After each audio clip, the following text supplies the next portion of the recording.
ഞാൻ ദീർഘമായി ഒന്നും പറയുന്നില്ല. ഇവിടെ വന്നപ്പോൾ ബസ്സുകളുടെ കാര്യമൊക്കെ പറഞ്ഞിട്ടുണ്ട്. രാത്രി കാലത്ത് 6:30 മണി കഴിഞ്ഞാൽ ബസ്സില്ലെന്ന പരാതിയാണ്. മാധ്യമങ്ങൾ ഇതിനെ വളച്ചൊടിക്കരുത്. ഈ വേദിയിൽ വെച്ച് തന്നെ ഞാൻ പറയുന്നു, കണ്ണൂർ RTO അടക്കമുള്ള മോട്ടോർ വെഹിക്കിൾ ഡിപ്പാർട്ട്മെന്റിലെ ഉദ്യോഗസ്ഥരുടെ ഉണ്ട്. പറശ്ശിനിക്കടവിൽ ഈ പ്രദേശത്തേക്ക് രാത്രികാലങ്ങളിൽ വന്നു പോകാം എന്ന് പെർമിറ്റ് എടുത്തുള്ള എല്ലാ വണ്ടികളും നാളെ മുതൽ കൃത്യമായി പെർമിറ്റ് മുഴുവൻ ഓടിയിരിക്കണം എന്ന് പറയുകയാണ്. ഓടാത്ത പക്ഷം ഇതിനെ വളച്ചൊടിക്കരുത്.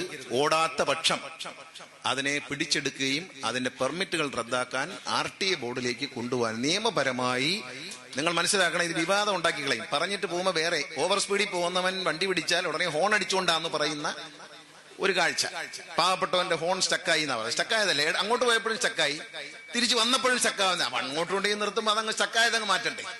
തിരിച്ചു പോകുമ്പോഴും സ്റ്റക്കാവുന്ന അസുഖം ഇത് പ്രചരിപ്പിക്കുമ്പോൾ ഒരു കാര്യം, കണ്ണിന് കാണുന്ന കാര്യം നമ്മുടെ കണ്ണിനെ തന്നെ പൊട്ടനാക്കിക്കൊണ്ട് നമ്മുടെ കണ്ണ് തന്നെ പൊട്ടിക്കിടക്കണം എന്ന് പോയി പീസ് അടിച്ചു പോയി കണ്ണിന്റെ എന്ന് അഭിനയിക്കരുത്.